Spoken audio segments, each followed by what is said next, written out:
ईश्वर, अब क्या होगा? गरुड़राज हमारे मित्र पर भारी ना पड़ जाए। मूढ़ वानर, हम नहीं चाहते कि हमारे हाथ किसी तुच्छ बालक के रक्त से रंगे जाए। इसी कारण हम तुझे एक अवसर और देते हैं। हम तेरे मित्रों को मुक्त कर देंगे यदि तू हमसे क्षमा मांग ले और फिर कभी हमें आकाश में उड़ता हुआ दिखाई न दे।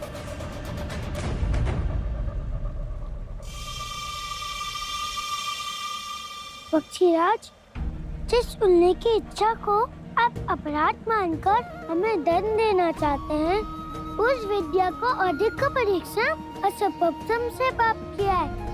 इस कारण इस विद्या पर हमारा उचित अधिकार है और आपका हमारे मित्रों को बंदी बनाना अनुचित। अच्छा, बहुत अहंकार है तुझे अपने इस उड़ने की विद्या पर। अहंकार नहीं, परंतु गर्व अवश्य है गरुड़राज।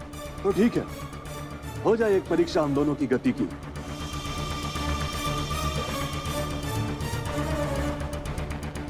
इस प्रतियोगिता में यदि तू विजयी रहा तो हम तेरे मित्रों को छोड़ देंगे, परंतु यदि कहीं तू हार गया तो तेरे तीनों मित्र आजीवन बंदी बनकर यहीं रहेंगे।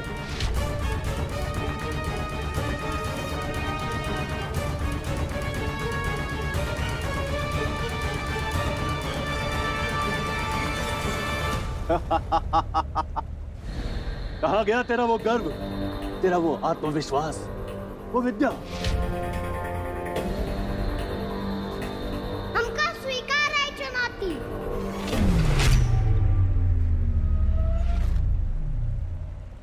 हमें भी स्वीकार है ये चुनौती।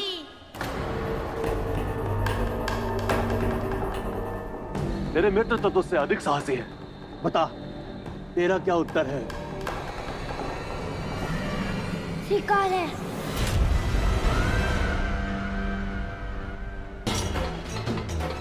आपको जीतना है अपने हम को जिताने के लिए, और हमें जीतना है अपने मित्रों को बचाने के लिए।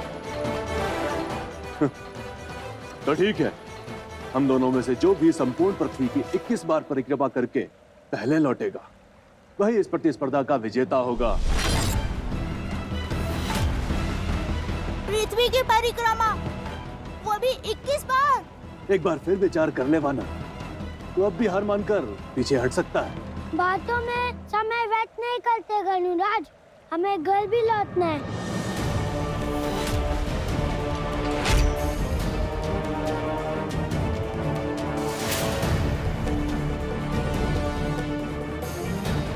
शंख के बजते ही प्रतिस्पर्धा प्रारंभ।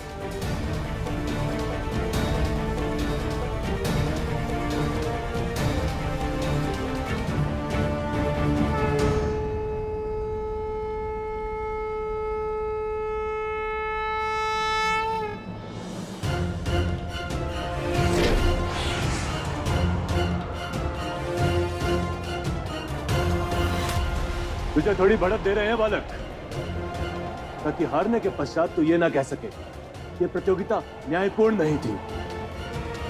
क्योंकि एक बार अगर पक्षीराज गरुड़ ने अपने पंख फैला दिए तो संसार का कोई भी प्राणी उसे स्पर्श तक नहीं कर सकता। तो उड़ वानर, अपनी संपूर्ण शक्ति लगा कर उड़। तनिक हम भी तो देखें कि तेरे गुरु ने तुझे क्या सिखाया है।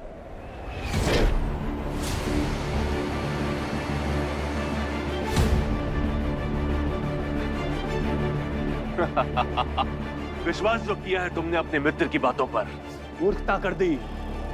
अब शेष जीवन यही बीतेगा तुम्हारा, किसी काल कोठरी के कोने में।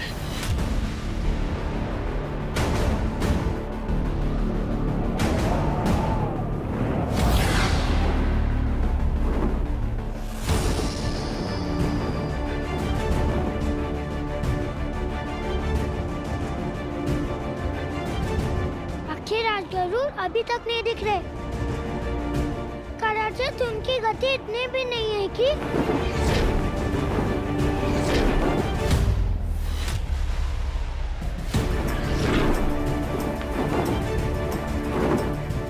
यदि हम हार गए तो हमारे मित्र नहीं, हमें अपनी गति बढ़ानी होगी।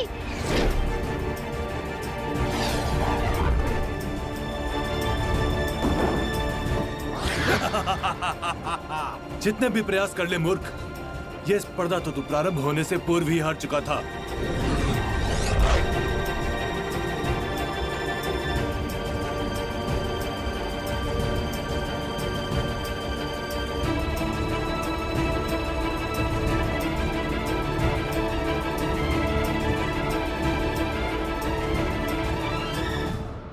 पक्षीराज गरुड़ और मारुति के मध्य कैसी स्पर्धा है?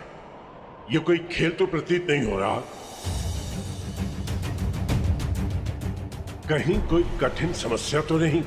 हे प्रभु, हे श्री हरि, मारुति सदैव सत्य और धर्म के रास्ते पर खड़े हैं। आपसे अनुरोध है कि आप उन्हें शक्ति प्रदान करें ताकि पक्षीराज गरुड़ का वो डटकर सामना कर सके।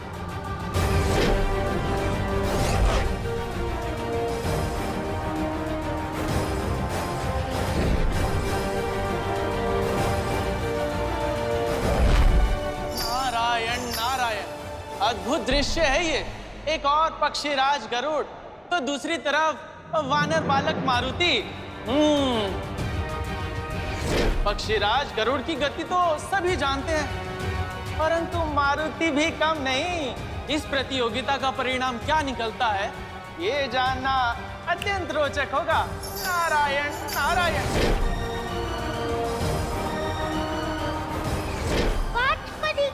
चुकी हैं और अब तक हम एक भी बार गरुड़राज से आगे नहीं निकल पाए। गरुड़राज के पंखों की शक्ति परास्त करना हमारे लिए असंभव सा प्रतीत हो रहा है।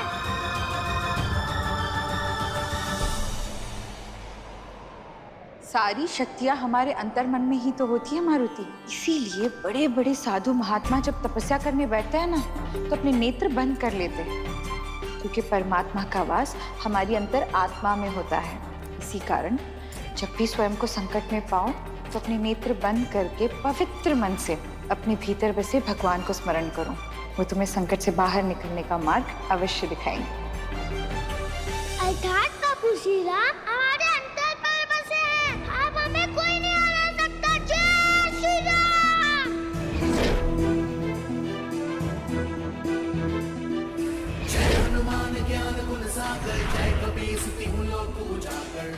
असंभव, ये वानर हमसे आगे कैसे निकल गया? नारायण नारायण।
हे प्रभु, ऐसा प्रतीत हो रहा है कि मारुति पृथ्वी की परिक्रमा कर रहे हो। श्री हरि विष्णु, आपका कोटि कोटि धन्यवाद। इस दिव्य दृष्टि को साक्षी बनाने के लिए हमें कई कल्प पूर्व हमने भी पृथ्वी के 7 बार परिक्रमा की थी, किंतु मारुति का वेग तो अद्वितीय है। हे प्रभु, हे श्री हरि विष्णु, आपकी लीला तो अपरंपार है।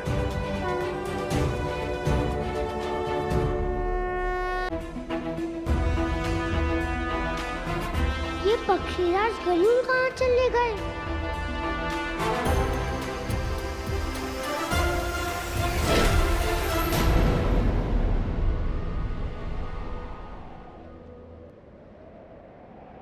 हमारी गति संसार में सर्वाधिक है, और तूने हमें पीछे छोड़ दिया। अर्थात तू कोई मायावी राक्षस है जो वानर का रूप धर कर आया है। बता, कौन है तू और क्या चाहता है हमसे? आपको किसी प्रकार की बहनता हुई है। हम एक साधारण वानर बालक है, अंजलि पुत्र मारुति। हम नहीं मानते। तू अवश्य ही किसी कपटी राक्षसी की कोख से जन्मा कोई मायावी राक्षस है। सावधान गरुड़राज, यदि आपने हमारी माता के लिए अपशब्दों का प्रयोग किया तो शालीनता की सीमा को पार करने के लिए विवश हो जाएंगे हम। विवश तो तूने हमें किया है दुष्ट, कि हम अपने अस्त्र का प्रयोग करें। रुक!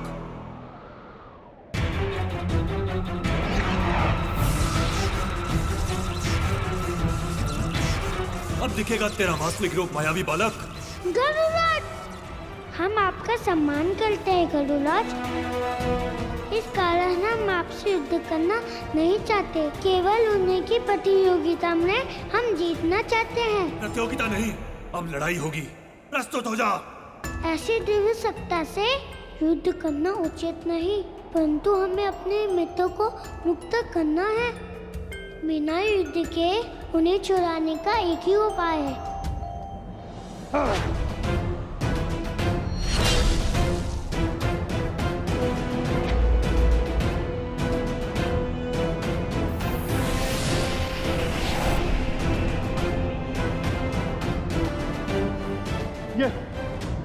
ये क्या माया जाल है? निकालो हमें इससे। आपके पास अपना पास है और हमारे पास अपनी पूंछ, और आप हमसे युद्ध भी नहीं कर पाएंगे और हम ये स्पर्धा भी जीत जाएंगे।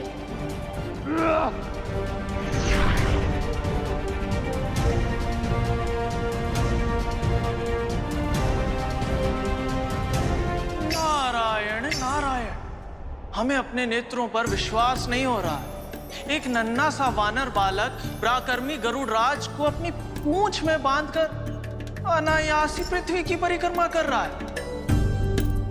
नारायण नारायण।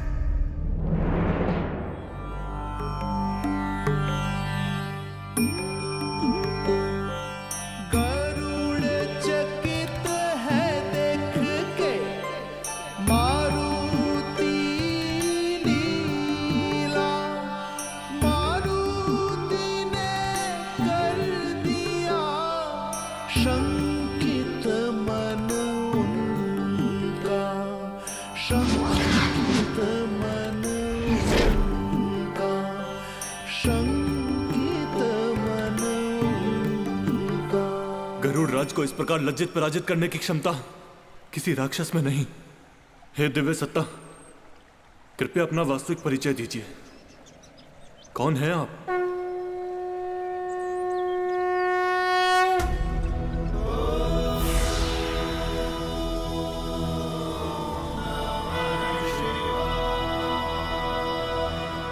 महादेव। ओम शिवम शिवम, ओम शिवम शिवम। क्षमा करें प्रभु, अहंकार ने हमारी बुद्धि को भ्रष्ट कर दिया था। इसी कारण हम आपके इस दिव्य स्वरूप को समझ नहीं पाए। अपनी अज्ञानता में बारंबार आपका अपमान भी किया। क्षमा प्रभु। अहंकार से जन्म लेती है अज्ञानता, जिससे बड़े बड़े ऋषि मुनि भी नहीं बच पाते। यदि मन श्वेत वस्त्र है तो अहंकार कीचड़। हमसे भूल हुई है प्रभु, हम दंड के अधिकारी हैं। दंड दीजिए हमें। अपने ही द्वारा आयोजित स्पर्धा में जिस प्रकार आप तिरस्कृत हुए हैं, वही आपका दंड था। परंतु आने वाले समय में आपकी यही कथा पूरे संसार को स्मरण कराएगी कि क्यों अहंकार से दूर रहना चाहिए।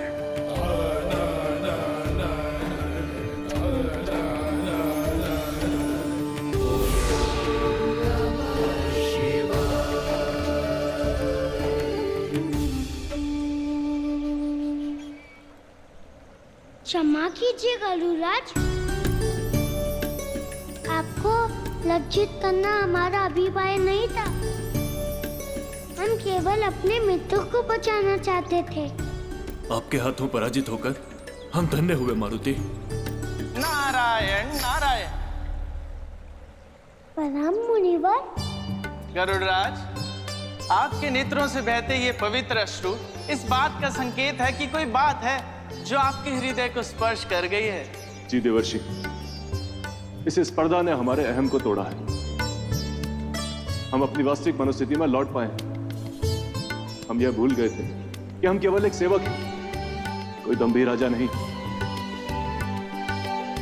मारुति ने हमें हराकर हम पर कृपा की है। धन्यवाद मारुति। आपको भी धन्यवाद गरुड़राज। अब तो आप हमारे मित्रों को मुक्त कर देंगे ना? अवश्य मारुति।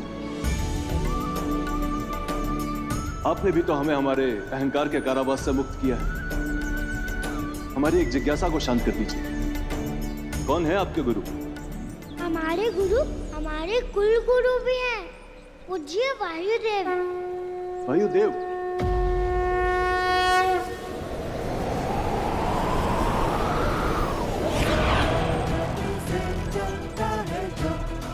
प्रणाम वायुदेव। प्रणाम वायुदेव। आपने देखा गुरुदेव, किस गति से उड़े हम।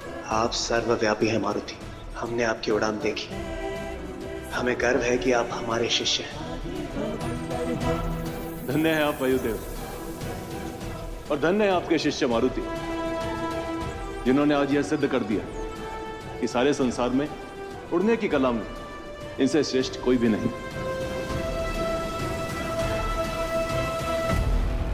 नारायण नारायण। शिष्य वही श्रेष्ठ होता है जो अपनी विद्या के द्वारा अपने साथ साथ अपने गुरु का भी नाम ख्याति पर दिलवाए, और आपने वो कर दिखाया है मारुति। आज से संसार आपको पवन कुमार के नाम से भी जानेगा।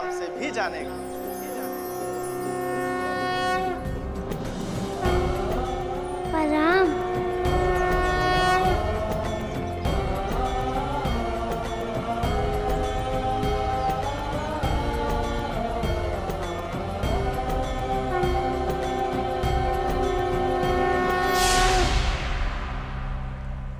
नारायण नारायण। मारुति, इस समय बात गुप्त ही रखी जाए कि आप उड़ सकते हैं। ऐसा क्यों रिसीवर? क्योंकि आपकी प्रतिभा किसी और वानर में नहीं, अकारण ही आप लोगों के आकर्षण का केंद्र बिंदु बन जाएंगे, और फिर अपनी इच्छा से आप उड़ भी नहीं पाएंगे।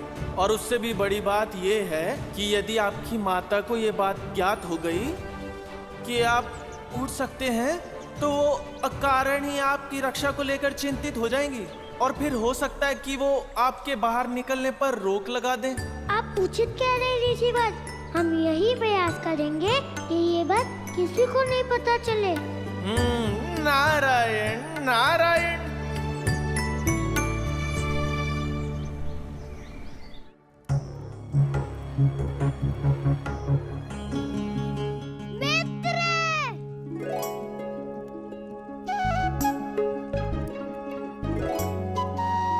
तुम सब ठीक तो हो ना? जेका तुमने जैसा मित्र बा, उनका कौनो संकट छू भी नहीं सके।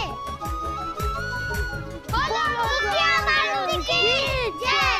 मुखिया मारुति की जय।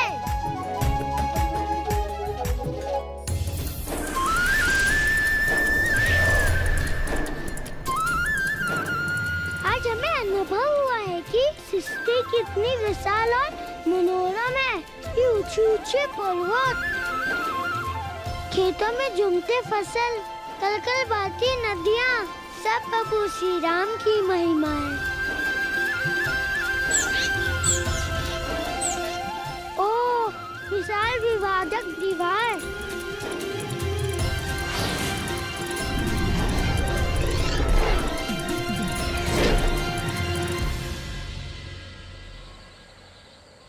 कहते हैं कि भयंकर राक्षसों का वास है यहाँ, और वानरों का प्रवेश वर्जित है।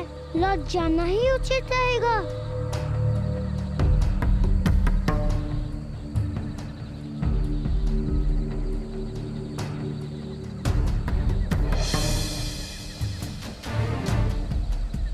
नियम तो ये है कि वानर उनके क्षेत्र में पैर नहीं रखेंगे, तो हम नहीं रखेंगे, उड़ कर जाएंगे। जय श्री राम।